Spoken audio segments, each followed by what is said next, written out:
If you have ever drawn a vehicle or background before, then you know just how tedious and time-consuming illustrating those subjects can be.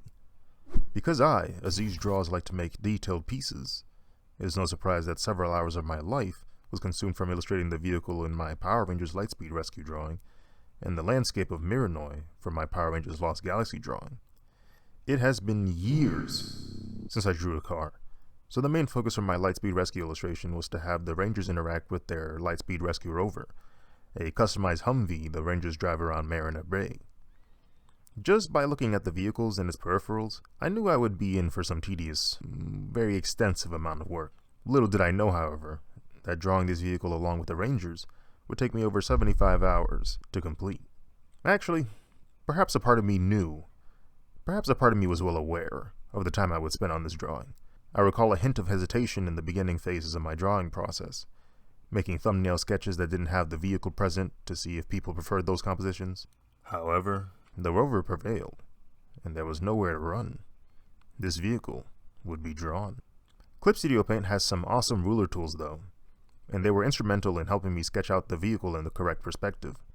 Each time I used a perspective ruler, I gained a bit more of an understanding of how it's applied and what points to place to get the right look. It's very subtle, but I also used the fisheye lens feature, adding curves to the perspective lines. I felt that adding the fisheye lens effect helps the form of the vehicle appear more dynamic and a little less blocky. One specific feature I am grateful for with the perspective ruler is that when it's active, the shapes you make line up with the perspective, so I could add ellipses to make the tires with ease. I will say, however, at some point I got a little overwhelmed with all the guides I made on the tires. I ended up making this visual clutter that started to create more harm than good. I definitely would have had a better time drawing this vehicle if I had drawn over a 3D model. There must be a Humvee model floating around the internet somewhere. Heck, I could have modeled it myself with enough references. That being said, it was kind of fun trying to construct the vehicle in 2D. I did it for the love of the game, as they say. Another reason a 3D model is more effective for drawing vehicles is that, much like faces, vehicles have very specific proportions. And if those proportions aren't done correctly, the entire form language of the vehicle can be compromised, and in some cases, you might end up drawing a completely different vehicle. Much like my previous illustration of Power Rangers in space, I wanted to incorporate the jackets the Rangers wear on Morphed along with their Ranger suits. I decided to make the executive decision to remove the sleeves for the Titanium Ranger, for his suit design has Spalder-like armor over the shoulders. The idea of him trying to squeeze that armor into the sleeves felt relatively silly in my opinion. Joel, the Green Ranger, and probably my favorite Ranger in the show, would be placed in front wearing his cowboy hat, of course. As with most of my Power Rangers drawings, I like to explore the rendering process for reflections on the helmets, and in this case, vehicles too. In my Disney-era Power Rangers video, I explained how the helmets for the Rangers react to light the same way car surfaces do, so it only made sense to apply that same rendering technique to the rover. The Humvee chassis design is boxier than the typical vehicle, so a lot of the surface planes are flat with very little curve. This element of the vehicle actually made it easier to illustrate the reflections, for I didn't need to distort them much to match the form of the chassis. Once I was satisfied with the reflections on the vehicle and adjusted its colors accordingly, I proceeded to work on the background and graphic elements of the piece. I was inspired by the graphic design language of car ads you might find in a National Geographic magazine, so I decided to have my illustration appear similar to one. I spent a few minutes looking for a suitable font, figured out the placement, and before I knew it, I had a print I wouldn't mind having on my wall. Side note, the Red Ranger of the series, Sean C.W. Johnson, now has a copy of this print at his home. My goal is to try and offer prints to the other actors if I ever meet them. You okay? What's going on? Hey, you're Leo. The Red Ranger. Now with the landscape piece of the Lost Galaxy Rangers, one of the goals was to make sure a sense of scale was expressed visually, while still having the Rangers not too far from the quote-unquote camera. I decided that having the Rangers stand on a cliff would be a valid solution for this constraint. I could have the Rangers in the foreground, and then immediately have the vast landscape zoom out beyond the cliff. The setting of the landscape is a forest of the planet Miranoi, the planet in which the Rangers of this season gained their powers. I suppose if desired, you could also view it as the Ginga Forest from Lost Galaxy Super Sentai origin, Seiju Sentai Gingaman. For the tone, I wanted to convey a calm, almost dreamlike interpretation of the scene. and I took inspiration from the fantasy and sci-fi illustrations done in the 80s for movie posters, advertisements, and book covers.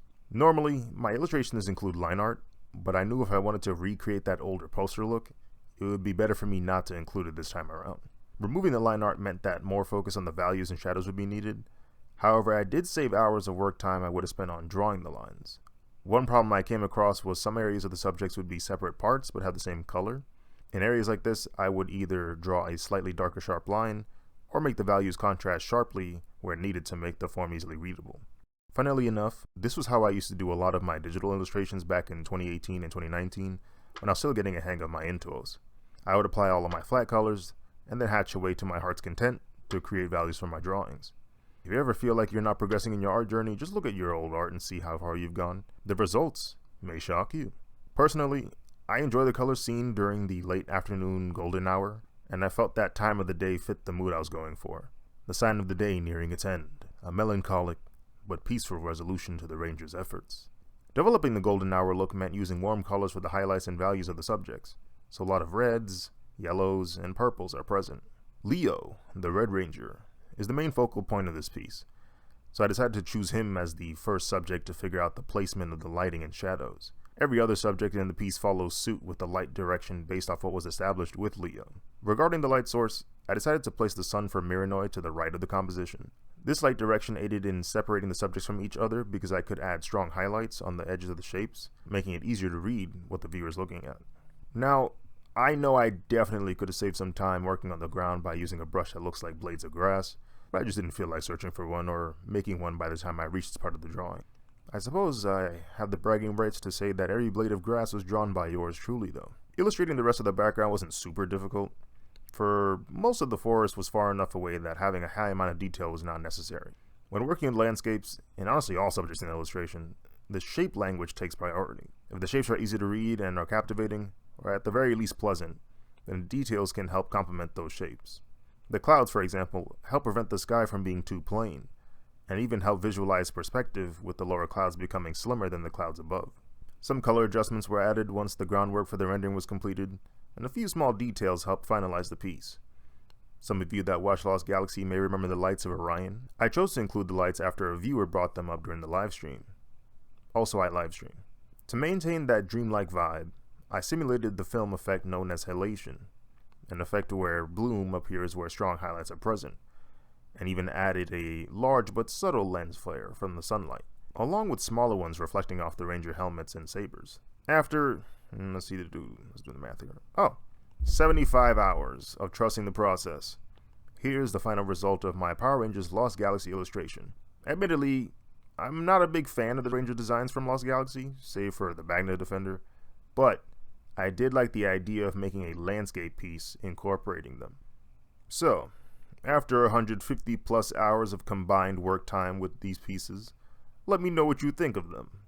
And be sure to visit my shop, azizdraws.com/prints. You can get some prints over there. There are some other Ranger groups I'm thinking about illustrating this year, so please be on the lookout. Visit my socials to see any upcoming work. If I'm working on something, as stated before, I will probably live stream my process. Oh, and if you're into tokusatsu, there is another franchise I'm becoming more familiar with, one that I have been keeping up with since last year, one that's considered to be the older brother of Super Sentai.